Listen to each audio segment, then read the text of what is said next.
Hey guys, so போன வீடியோவில் நம்ம வந்து ஆப்ஜெக்ட்ஸை பற்றி பார்த்தோம் கரெக்டாக. ஸோ ஒரு ஆப்ஜெக்ட் எப்படி டிஃபைன் பண்ணலாம், அது உள்ள இருக்கிற கண்டென்ட்ஸை எப்படி யூஸ் பண்ணலாம் அப்படின்னு பார்த்தோம்.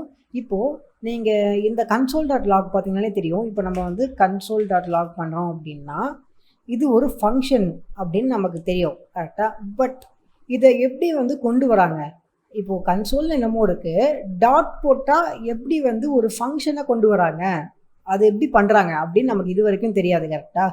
ஸோ இப்போ இந்த இடத்துல வந்து டாட் போட்டு டைட்டில் அப்படின்னு சொல்லி கொண்டு வந்துருக்காங்க. பட் இங்கே கூட வந்து ஃபங்க்ஷனாக நம்ம கொண்டு வரல. பட் அது எப்படி பண்ணுறாங்க, இப்போ இந்த இடத்துல டாட் லாக் அப்படின்னு சொல்லிட்டு எப்படி நம்மளால டிஃபைன் பண்ண முடியுது, இது எப்படி வந்து ஜாவாவில் பண்ணுறாங்க, ஜாவா ஸ்கிரிப்டில் எப்படி இதை பண்ணுறாங்க அப்படிங்கிறத நம்ம கற்றுக்க போகிறோம். ஓகேவா. நார்மலாக இப்போது இந்த இப்போ வந்து இந்த மாதிரி டாட் போட்டு ஒரு ஃபங்க்ஷனை டிஃபைன் பண்ணாங்க அப்படின்னா, இப்படி பண்ணாங்க அப்படின்னா இதுக்கு பேர் வந்து மெத்தட் அப்படின்னு சொல்லுவாங்க. ஓகேவா. ஸோ மீனிங் வந்து ஒன்று தான், இது வந்து ஃபங்க்ஷன் தான். பட் எப்போ வந்து எப்போ வந்து டாட் போட்டு லாக் இல்லை டாட் போட்டு ஒரு ஃபங்க்ஷனை யூஸ் பண்ணுறாங்களோ அப்போ இது வந்து மெத்தட் அப்படின்னு சொல்லுவாங்க. இப்போ இந்த டு டூலே எடுத்துக்கிட்டோம் அப்படின்னா நம்ம புஷ் அப்படின்னு யூஸ் பண்ணிடுவோம் கரெக்டாக. பட் எப்போ வந்து இந்த டாட் போட்டு ஒரு ஃபங்க்ஷனை யூஸ் பண்ணுறீங்களோ அப்போ அதை வந்து மெத்தட் அப்படின்னு சொல்லுவாங்க. ஓகே. ஸோ இப்போ அது ஓகே. இப்போ நம்ம எப்படி இதை பண்ணுறாங்க அப்படின்னு பார்த்துக்கலாம். ஸோ இது வந்து பார்த்தீங்கன்னா சேம் ஆப்ஜெக்ட்ஸ் டாபிக்ஸ் தான் பண்ணுறாங்க. பட் என்ன பண்ணுவாங்க, ஆப்ஜெக்ட்ஸ் உள்ள ஒரு ஃபங்க்ஷன் பண்ணுவாங்க. ஓகேவா. நம்ம ஃபங்க்ஷன் டிஃபைன் பண்ணுறதுக்கு 2 மெத்தட்ஸ் கற்றுக்கிட்டோம் கரெக்டாக. ஒன்று வந்து இந்த மாதிரி ஃபங்க்ஷனை நம்ம டிஃபைன் பண்ணலாம், இன்னொன்று நம்ம வந்து இப்படி பண்ணலாம் கரெக்டாக. ஸோ இந்த மாதிரி நம்ம வந்து இந்த மாதிரி ஃபங்க்ஷன்ஸை நம்ம டிஃபைன் பண்ணலாம். ஸோ ரெண்டுமே ஒரே விஷயந்தான். இப்போ நம்ம வந்து இந்த மாதிரி சே ஹலோ அப்படின்னு சொல்லிட்டு நம்ம அதை யூஸ் பண்ணாலும் சேமாக தான் ஒர்க் ஆகும்.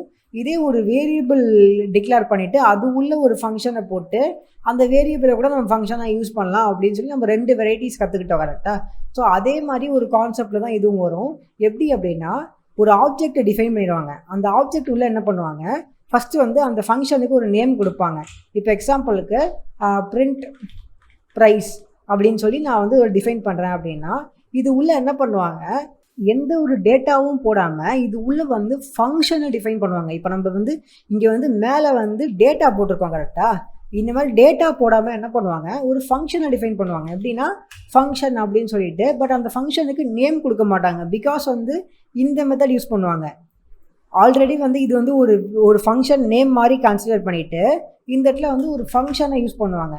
ஓகேவா. ஸோ இந்த ஃபங்க்ஷன் வந்து என்ன வேணால் பண்ணோம். இப்போ எக்ஸாம்பிளுக்கு console.log பண்ணுது அப்படின்னு வச்சுப்போம். இப்போது print hi this is from print price அப்படின்னு நான் பண்ணுறேன் அப்படின்னா இப்போ இதை எப்படி யூஸ் பண்ணுவாங்க, சிம்பிளாக வந்து அந்த ஆப்ஜெக்டை கூப்பிடுவாங்க, மை ஆப்ஜெக்ட் டாட் அப்படின்னு போட்டுட்டு பிரிண்ட் ப்ரைஸ் அப்படிங்கிற இந்த ஃபங்க்ஷனை இப்படி யூஸ் பண்ணுவாங்க. ஸோ இப்போ இதே கான்செப்ட் தான் console.log வருது. இப்போ நான் console.log பண்ணேன் அப்படின்னா பார்த்தீங்கன்னா ரெண்டுமே ஒரே கான்செப்டில் வருது பார்த்தீங்களா. ஸோ ரெண்டுமே ஒரே கான்செப்டில் வரும். இப்போ வந்து இதை நான் எக்ஸிட் பண்ணிட்டு இப்போ நான் இதை நான் யூஸ் பண்ணுறேன் அப்படின்னா எனக்கு பார்த்தீங்கன்னா hi this is from print price அப்படின்னு வருது பாருங்கள். ஓகேவா. ஸோ இதிலே வந்து எப்படி console.log எப்படி ஒர்க் ஆகும் அப்படின்னா இந்த மாதிரி ஒரு கான்செப்ட் இருக்கும். எக்ஸாம்பிளுக்கு இப்போ நான் இதை வந்து லாக் கீழே இன்னொரு ஃபங்க்ஷன் நான் டிஃபைன் பண்ணுறேன்னு வச்சுப்போமே. இப்போது நான் வந்து லாக் அப்படின்னு சொல்லிட்டு ஒரு ஃபங்க்ஷன் பண்ணுறேன் வச்சுப்போம். இப்போது இதில் நான் என்ன பண்ணுறேன், ஃபங்க்ஷனில் நான் வந்து ஒரு டேட்டா கேட்குறேன். டேட்டா கேட்டுட்டு இப்போ நான் console.log நான் என்ன பண்ணுறேன், அந்த டேட்டாவை அப்படியே போடுறேன். ஸோ இப்போது நான் எப்படி யூஸ் பண்ணலாம் அப்படின்னா மை ஆப்ஜெக்ட் டாட் லாக் அப்படின்னு யூஸ் பண்ணி இது உள்ள இப்போ நான் என்ன டேட்டா வேணால் போடலாம். ஹாய் ஹவ் ஆர் யூ அப்படின்னு நான் போட்டேன் அப்படின்னா இப்போது பார்த்தீங்கன்னா ஹாய் ஹவ் ஆர் யூ அப்படின்னு சொல்லிட்டு பிரிண்ட் ஆகுது. ஸோ என்ன நடக்குது, இந்த பேராமீட்டர் வந்து இங்கே கேட்குது, அதை நம்ம கொடுக்குறோம். ஸோ அதை வந்து பிரிண்ட் பண்ணுது. ஸோ இந்த மாதிரி ஒரு கான்செப்ட் தான் இந்த console.log ஒர்க் ஆகிட்டு இருக்கு. ஓகேவா. ஸோ இந்த console.log வந்து அவங்க வந்து இன்பில்ட்டாக ஜாவா ஸ்கிரிப்ட் உருவாக்கும் போது இது லாகு உள்ளே வந்து நிறையா கான்செப்ட் இருக்கும், நிறையா டீட்டெயிலாக இருக்கும். பட் நம்ம அது உள்ளே போக வேணாம். பட் இந்த மாதிரி ஒரு கான்செப்டில் தான் இந்த console.logங்கிறது ஒர்க் ஆகும். ஸோ எப்படி வந்து இப்போ இது இருக்கோ அதே கான்செப்ட் தான் console.log. ஸோ ரெண்டுமே சேம் கான்செப்ட் தான். ஓகேவா. ஸோ பட் இந்த விஷயத்தை வந்து நான் மெத்தட் அப்படின்னு சொல்லுவோம். ஒரு ஃபங்க்ஷன் நீங்கள் வந்து டாட் போட்டு யூஸ் பண்ணுறீங்க அப்படின்னா இதுக்கு நேம் வந்து மெத்தட். ஓகேவா. ஸோ இது மட்டும் நீங்கள் ஞாபகம் வச்சுக்கோங்க. ஓகே. ஸோ இப்போ இந்த மாதிரி சில பேசிக்கான எக்ஸாம்பிள்ஸ் பார்த்தோம். இதிலே வந்து இன்னும் நிறையா விஷயங்களை பண்ணலாம். இப்போ எக்ஸாம்பிளுக்கு நீங்கள் வந்து 2 நம்பர்ஸை ஆட் பண்ணணும் அப்படின்னா, இப்போ நீங்கள் வந்து ப்ரைஸை இன்க்ரீஸ் பண்ணணும் அப்படின்னு நீங்கள் நினைக்கிறீங்க அப்படின்னு வச்சுப்போமே, நீங்கள் எப்படி பண்ணலாம் அப்படின்னா, சும்மா நார்மலாக இப்படியே பண்ணலாம். இப்போ மை ஆப்ஜெக்ட் டாட் அப்படின்னு போட்டு ப்ரைஸ் ஈக்குவல்ஸ் டு அப்படின்னு போட்டு, இப்போ வந்து என்ன போட்டிருக்காங்க, 999 ருபீஸ் போட்டிருக்காங்க கரெக்டாக. இப்போ நான் வந்து ஒரு 2000 ருபீஸ் அப்படின்னு நான் போட்டேன் அப்படின்னா, இப்போ இதை நான் வந்து தூக்கி மேலே போட்டுறேன். மேலே போட்டேன் அப்படின்னா எனக்கு பார்த்தீங்கன்னா 2000 ருபீஸ் அப்படின்னு பிரிண்ட் ஆகிருக்கு. ஓகேவா? ஸோ இந்த மாதிரி வந்து டேட்டாவை மாற்ற முடியும். ஒரு விஷயத்துக்குள்ளே இருக்கிற ஒரு ஆப்ஜெக்ட் உள்ளே இருக்கிற ஒரு கீவேர்டை மென்ஷன் பண்ணி அது உள்ளே இருக்கிற டேட்டாவை நம்ம மாற்றவும் முடியும், பிரிண்ட் பண்ணவும் முடியும். ஓகேவா? ஸோ இந்த மாதிரி சில விஷயங்களையும் நம்ம பண்ணலாம். எப்படி நம்ம வந்து வேரியபிளில் மாற்றுவோமோ அந்த மாதிரி இதுவும் பண்ணலாம். ஸோ இந்த விஷயத்தில் இப்போ நம்ம என்ன பண்ண போகிறோம், நம்ம ஃபங்க்ஷன் வழியாக யூஸ் பண்ண போகிறோம். எப்படி அப்படின்னா, இப்போது இப்படி போடுறதுக்கு பதிலாக இந்த மாதிரி நான் போடுறதுக்கு பதிலாக நான் என்ன பண்ணுவேன், மை ஆப்ஜெக்ட் அப்படின்னு நான் போட்டுட்டு டாட் ஆட் இல்லைனா சேஞ்ச் ப்ரைஸ் அப்படின்னு சொல்லிட்டு ஒரு ஃபங்க்ஷன் இருக்கும். இப்போ இது உள்ள நான் என்ன பண்ணலாம், நான் வந்து இப்போ 5000 ருபீஸ் அப்படின்னு நான் போட்டேன் அப்படின்னா ஆட்டோமேட்டிக்காக வந்து ப்ரைஸ் சேஞ்ச் ஆகணும். நான் இந்த மாதிரி பண்ணக்கூடாது. ஸோ இப்படியும் பண்ணலாம். இன்னும் இப்போ இப்படி போட்டால் அப்படின்னா ஒர்க் ஆகாது. பிகாஸ் இப்படி ஒரு ஃபங்க்ஷன் வந்து டிஃபைன் ஆகலை. ஸோ இப்போ நம்ம அதை ரெடி பண்ணலாம். எப்படி அப்படின்னா, ஃபஸ்ட்டு வந்து சேஞ்ச் ப்ரைஸ் அப்படின்னு சொல்லிட்டு ஒரு ஃபங்க்ஷனாக டிஃபைன் பண்ணணும். கரெக்டாக? ஸோ இந்த ஃபங்க்ஷன் வந்து என்ன பண்ணும் அப்படின்னா, ஃபஸ்ட்டு வந்து ஒரு விஷயத்தை வாங்கும். இப்போது இந்த இடத்துல வந்து ஒரு கம்மா வரும், இல்லைனா ப்ராப்ளம் இருக்கும். ஸோ ஃபஸ்ட்டு வந்து ஒரு விஷயத்தை வாங்கும். அது என்ன அப்படின்னா ப்ரைஸை வாங்கும். ஓகேவா? அதாவது நியூ ப்ரைஸை வாங்கும். பழைய ப்ரைஸ் இல்லை, நியூ ப்ரைஸை வாங்கும். வாங்கிட்டு இப்போ நம்ம எப்படி இதை சேஞ்ச் பண்ணலாம் அப்படின்னா, நம்ம வந்து இதே கான்செப்டை யூஸ் பண்ணலாம். மை ஆப்ஜெக்ட் டாட் ப்ரைஸ் அப்படின்னு யூஸ் பண்ணால் ஒர்க் ஆகாது. பிகாஸ் வந்து இது வந்து ஆப்ஜெக்ட் உள்ளே இருக்குது. கரெக்டாக? ஸோ வந்து மை ஆப்ஜெக்ட் அப்படிங்கிற ஒரு விஷயமே இதுக்கு வந்து தெரியாது.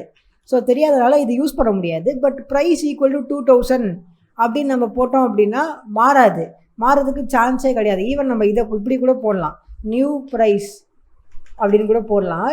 பட் அப்படி போட்டாலும் சேஞ்ச் ஆகாது. இப்போது நான் என்ன இப்போ நான் வந்து இது கீழே டிஃபைன் பண்ணியிருக்கேன்னா, ஸோ இப்போ என்ன இருக்கும், மை ஆப்ஜெக்ட் சேஞ்ச் ப்ரைஸ் அப்படின்னா இது யூஸ் ஆகுமா, இந்த 5000 ருபீஸ் வந்து இங்கே பாஸ் ஆகுமா, இங்கே பாஸ் ஆகும்போது இது ப்ரைஸ் ஈக்குவல் டு 5000 ருபீஸ் அப்படின்னு ஆகுமா. பட் இப்போ நான் பிரிண்ட் பண்ணேன் அப்படின்னா எனக்கு வந்து ஒன்றுமே ஆகலை. ஓகேவா? ஸோ ஒன்றுமே ஆகலை. ஏன் அப்படின்னு கேட்டிங்க அப்படின்னா, நீங்கள் என்ன தான் பண்ணாலும் நீங்கள் இங்கே ப்ரைஸுன்னு போட்டிருக்கீங்க. பட் நம்மளோட ஜாவா ஸ்கிரிப்டுக்கு தெரியாது இந்த ப்ரைஸ் வந்து என்ன சொல்கிறது, இந்த ப்ரைஸ் வந்து இங்கே இருக்கிற ஒரு விஷயம் அப்படின்னு சொல்லிட்டு தெரியாது. ஸோ இதுக்கு என்ன பண்ணுவாங்க, திஸ் அப்படிங்கிற ஒரு கீவேர்டு யூஸ் பண்ணுவாங்க. இப்போ நான் வந்து சும்மா நார்மலாக console.log ப்ரைஸ் அப்படின்னு நான் பண்ணேன் அப்படின்னா எனக்கு வந்து ப்ரைஸ் இஸ் நாட் டிஃபைனட் அப்படின்னு தான் வரும். பிகாஸ் வந்து இந்த ஒரு பேரந்திசிஸ் உள்ள, இந்த ஒரு ப்ராக்கெட்ஸ் உள்ள, இந்த ஒரு கர்லி பிரேசஸ் உள்ள வந்து இது வந்து டிஃபைன் ஆகுது. கரெக்டாக? ஸோ அதனால் இந்த வெளியில் இருக்கிற ப்ரைஸுங்கிற ஆப்ஜெக்டை, ப்ரைஸுங்கிற ஒரு கீவேர்டு இருக்குல்ல, அதை வந்து இந்த ஃபங்க்ஷனால் அக்சஸ் பண்ண முடியாது. ஸோ இது வந்து நம்ம ஸ்கோப்பில் பார்த்தோம்ல, வெளில இருக்கிற விஷயத்த உள்ளே இருக்கிற இதால் அக்செப்ட் பண்ண முடியாது அப்படின்னு சொல்லிட்டு. ஸோ அதே மாதிரி தான் இங்கேயும் ஸ்கோப் ஒர்க் ஆகுது. என்ன ஆகுது அப்படின்னா, இங்கே நம்ம வந்து ஒரு ஃபங்க்ஷன் உள்ளே இப்போ இருக்கோம். ஸோ ஃபங்க்ஷன் உள்ளே இருக்கிறனால இந்த ஃபங்க்ஷன் வந்து இந்த ஆப்ஜெக்ட் உள்ள தான் இருக்குது. பட் அது வந்து இந்த ஃபங்க்ஷனுக்கு தெரியாது. ஓகேவா?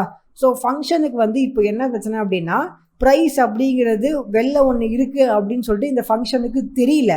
ஸோ தெரியலங்கிறதுனால எப்படி நம்ம வந்து இந்த ஆப்ஜெக்டை அக்சஸ் பண்ணுவோம், நம்ம வந்து மை ஆப்ஜெக்ட் டாட் ப்ரைஸ் அப்படின்னு போட முடியாது. நம்ம உள்ளே இருந்துக்கிட்டு மை ஆப்ஜெக்ட் டாட் ப்ரைஸ் அப்படின்னு போட்டாலும் நமக்கு ஒர்க் ஆகாது. அப்போ நம்ம வேறு என்ன தான் பண்ணலாம் அப்படின்னு நம்ம பார்த்தோம் அப்படின்னா, இதுக்கு தான் வந்து திஸ் அப்படிங்கிற ஒரு கீவேர்டு யூஸ் பண்ணுறாங்க. ஸோ திஸ் அப்படிங்கிற இந்த கீவேர்டு என்ன பண்ணோம் அப்படின்னா, இந்த டோட்டல் ஆப்ஜெக்டையே பிரிண்ட் பண்ணோம். இப்போ நான் காட்டுறேன் பாருங்கள். பார்த்தீங்களா, எனக்கு டோட்டல் ஆப்ஜெக்டே எனக்கு பிரிண்ட் பண்ணியிருக்கேன். இப்போ நான் இங்கே வந்து இதை கூப்பிட்ருக்கேன். கரெக்டா?